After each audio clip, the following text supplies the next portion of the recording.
Supreme talent, impressive success and warm humility.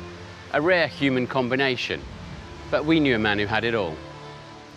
Jules Bianchi was born to race.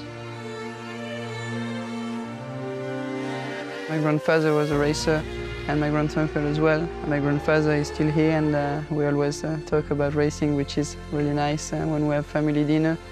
Actually, for me, he was the best go-kart driver I ever saw in my life. What he did in Monaco 2014 is probably as good as what Ayrton Senna did when he started under the rain and he was capable of going on a podium.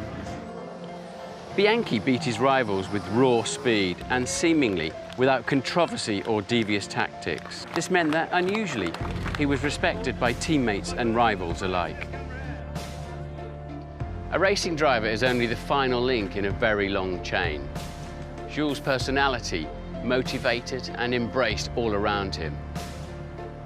Some drivers tend to use the teams as they go through as stepping stones, but I'm sure Jules would remember his time with us very fondly for no matter how far he went in his career.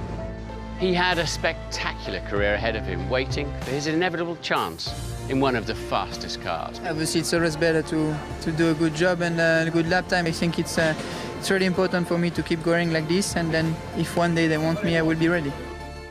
Meanwhile, making the best of what he had. He had mechanics in karting all his life, worked with his dad on karting, and so he knew the basics of the mechanicing, but he would certainly clean the car, and even if it wasn't his fault, he could see the guys were under pressure, so he did what he could to, not only to help them, but also encourage them as well.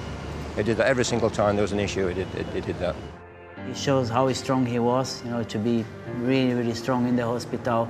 These 9 months, he was very fit, and he was never giving up, you know, so I think he shows that he was fighting until the end. The Bianchi family already knew about motor racing tragedy, but surely nothing as painful as losing this fine young man. This news last week, then he realized that it's happened, the thing what everyone was afraid of. And that's why also Tuesday was a difficult day I think, for everyone who was there and everyone supporting Formula One, and I can't even imagine, you know, the family.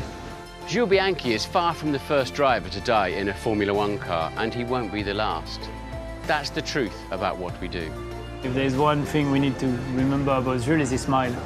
He had a special smile, and you know, he would always tell you something funny, and to see how many people were at the funerals shows how much respect, much love he's got from racing, from sport, but as well from outside, from people that loved him as a man.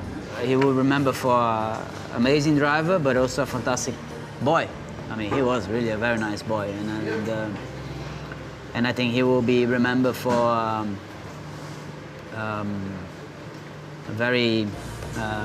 guy that's fighting all the time, you know, and really a champion. His name will stay written in the history of the sport, and he has done a lot, and he will always stay. I mean, he is with the greatest now, and he will always be in our hearts. I'm not going to forget him ever, and I think everyone in Formula One is never going to be forgotten. So I think he's always going to be respected as a really nice guy and a very, very fast racing driver. I'm sure we'll have other good drivers, but there won't be another Jules. Why, so often, do the great have to die young? Rest in peace, Jules Bianchi. We'll miss you.